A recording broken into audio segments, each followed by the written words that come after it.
ಚಿನ್ನಿ ಮೋಲ ಮತ್ತು ಮಾಯಾಗಾಜರದ ಕಥೆ. ಒಂದೊಮ್ಮೆ ಕಾಡಿನಲ್ಲಿ ಚಿನ್ನಿ ಎಂಬ ಒಂದು ಮುದ್ದಾದ ಮೋಲ ಇತ್ತು. ಅದಕ್ಕೆ ಗಾಜರು ತಿನ್ನೋದು ತುಂಬಾ ಇಷ್ಟ.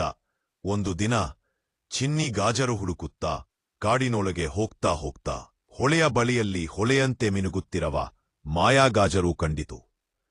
ಚಿನ್ನಿ ಅದನ್ನು ತೆಗೆದುಕೊಂಡು ಒಮ್ಮೆ ಕಚ್ಚಿದೊಡನೆ ಅದೇನು, ಅದಕ್ಕೆ ಮಾತನಾಡೋ ಶಕ್ತಿ ಬಂತು.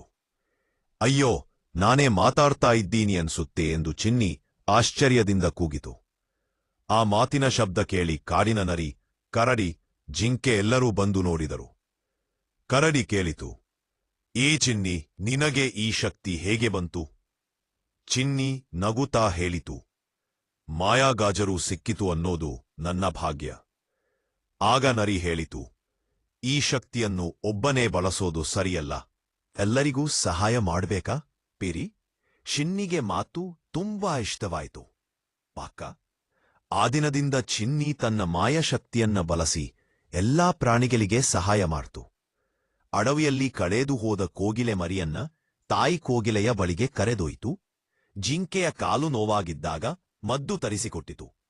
ಕರಡಿಯ ಹುಟ್ಟುಹಬ್ಬಕ್ಕೆ ಎಲ್ಲರನ್ನೂ ಕರೆಯುವ ಕೆಲಸವೂ ಮಾಡಿತು.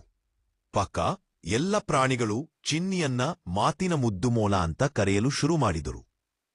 ಕೊನೆಗೆ ಚಿನ್ನಿ ತಿಳಿದುಕೊಂಡದ್ದು ಅಂದ್ರೆ ಮಾಯೆ ಇದ್ದರೂ ಅದನ್ನ ಬಳಸೋದು ಒಳ್ಳೆಯ ಕೆಲಸಕ್ಕೆ ಆಗಿರ್ಬೇಕು.